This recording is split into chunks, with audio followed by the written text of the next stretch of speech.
Hello, my name is Logan, and we're going to be going over Postman Chapter 5, the beginning of the end. And starting off with part 1, it's going to be the high watermark of childhood.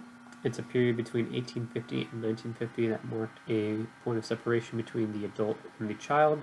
This was to get them out of factory work and have them, have an education and be children. It's a period where the modern family stereotype was cast, and a period where parents developed psychic mechanisms that allowed for a full measure of empathy, tenderness, and responsibility towards their children. However, it did not become idyllic, and like all stages of life, was filled with pain and confusion in some capacities. During the century, childhood was regarded as a birthright, but it inevitably came to be defined as a biological category and not a product of culture. Ironically, during the same period, the symbolic environment that gave life to childhood was also being disassembled slowly and inconspicuously by advancing technologies, which brings us into Morse and Darwin. So, the designated single parent of an emerging cellular's age, one person we can point it to is Samuel Finley Breese Morse of New York University. He was mainly responsible for sending the first public electric message ever transmitted on the planet, and he had little idea of what his invention would kind of get the steam rolling. And he was fascinated by electric communication possibilities during his 1832 voyage of Shelley, and roughly a year prior, on the HMS Beagle, was Charles Darwin making his making his observations for the origin of species. Though Morse's journey did have far more serious consequences on world culture than Darwin's did, because Darwin, his information largely influenced scholars and theologians,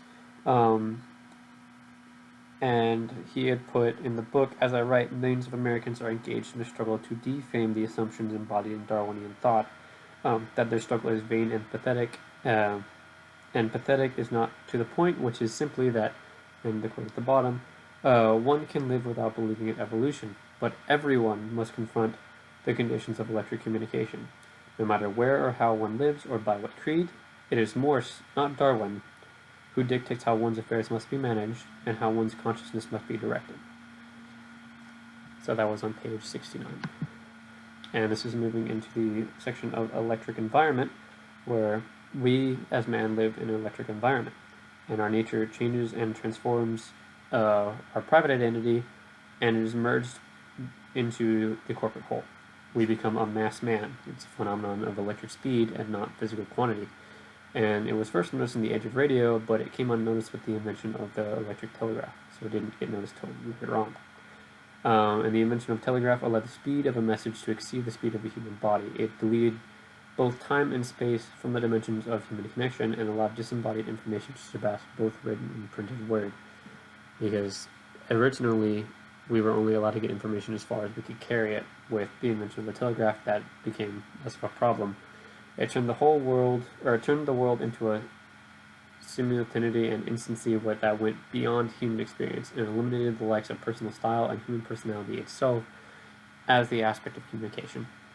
The telegraph also created a problem where it addressed the world and not individuals. Unlike newspapers with local information, it had information that had no identifiable source, and it began the process of making information uncontrollable, which brings us into uncontrollable information. It gives us news from nowhere and allowed an unprecedented volume of quantity of information because of how fast the information can move. News from nowhere meant news from everywhere about everything in no particular order. It made a market for not only news, but fragmented and essentially irrelevant news as well, which is a main commodity of the modernized news industry. Before telegraph news, the news tended to be selective, close, and permanent to the lives of people who heard it.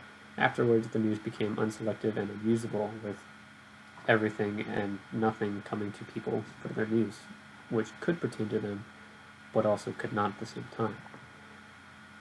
All of this holds the greatest possible significance for childhood. It held more of an impact as time went on. Between the 1850s and 1950s again, the communication structure of the U.S. was dissolved, then reconstituted by an uninterrupted overflow of invention, with the rotary press, the camera, the telephone, the phonograph, movies, radio, television, and so on and so forth, just the advancement of technology. The electric media was not the only impact to a new symbolic world. The development of electric communication caused what Daniel Borstein called the graphic revolution, and it was the beginning of a symbolic world of pictures, cartoons, posters, and advertisements. Both of them together caused an uncoordinated but powerful assault on language and literacy, recasting the world of ideas into the speed of light of icons and images. While the speed of transmission made the management of information possible, the mass-produced image changed the form of information itself from discursive to non-discursive, from propositional to presentational, and from rationalistic to emotive. Pictures don't show concepts, they show things, and unlike sentences, pictures are irrefutable. And beginning into the first part of the incunabula, hoping I said that right, of TV, and this is part one of, I think, separated into three. It causes a paradigm of emerging social structures that must disappear in childhood. The accessibility of information is leagues above what had been in the past. Prior to the invention of the alphabet, readers were required to learn vast amount of signs to understand and interpret a written message. It was incredibly difficult, and very few could achieve the ability, and those that did had to devote their entire lives in order to do it. However, if you were able to do it, it was worth it due to the amount of power, social and economic respect, the religious power that it brings you. And this generated a socio-political structure that eventually, with the invention of the alphabet, was completely overthrown once everyone had the ability to learn to and understand the written word. If everyone can understand it, there's no need to give someone who specifically used to understand it any power, because everyone understands it. And similarly, in the book culture of the 16th to 20th centuries, they held a knowledge monopoly that separated children and adults as well. All the adults had access to all of the literature, while children did not, and were required to go to school. And it's important to develop, and this was like a side note that he had put, it's important to develop the habit of reading before one finishes the process of acquiring an oral language. Learning how to read after understanding oral language is much harder and a lot rarer to come across, which I think was the issue in the 16th to 20th centuries of they wanted them to learn how to talk before they had to learn how to read, so it was a lot harder for them to learn how to read later on in life. And on to part two. A literate person must learn to be reflective and analytical, patient and assertive, always poised after due consideration to say no to a text. It's difficult for young readers to learn, and that's why we have a lot of young readers being expected to paraphrase and not criticize first. And that's why he quoted, an 8-year-old does not read the New York Times or Plato's Republic. They don't have that ability to criticize and understand and be analytical about text.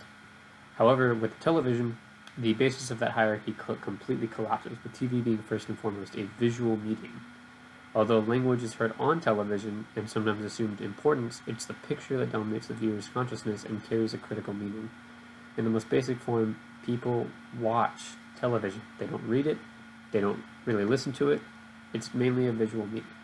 This applies to both adults and children watching dynamic changes of thousands of constantly changing images by the hour. Many advertisements and shows, they usually change like the camera angles and their perspectives every couple of seconds. This means watching TV requires instant pattern recognition, and it doesn't really require analytical decoding. It focuses on someone's perception and not their conception of the topic. TV offers a primitive yet irresistible alternative to linear and sequential logic of the written word, and tends to make the rigors of literate education relevant. There's no ABCs to watching pictures. Watching TV requires no preparation and no training. It not only requires no skill, but it develops no skill as well. And I quoted him, no child or adult becomes better at watching television by doing more of it. And in conclusion, TV erodes the dividing line of childhood and adulthood in 3 ways. For one, it requires no instruction or learning to grasp its form, which we discussed in the last slide. 2, it does not make complex demands on a person's mind or behavior. It's not difficult to understand. It doesn't really cause a person to think critically. And number 3, it doesn't segregate its audience. It doesn't separate between adult and child. An adult can watch the same stuff as a child can and pick up the ideas just as easy as an adult can because of the visual media. The electric media finds it impossible to hold any secrets, and without secrets, there's no such thing as childhood. And that was the last quote of the book. And my interpretation of that is if there's no new information to discover, there's no childhood wonder of finding anything you didn't know before. Why try and find the secret to the universe when someone can already tell them to you with little or no effort? Thanks for listening, guys. I hope this was helpful. Have a good day.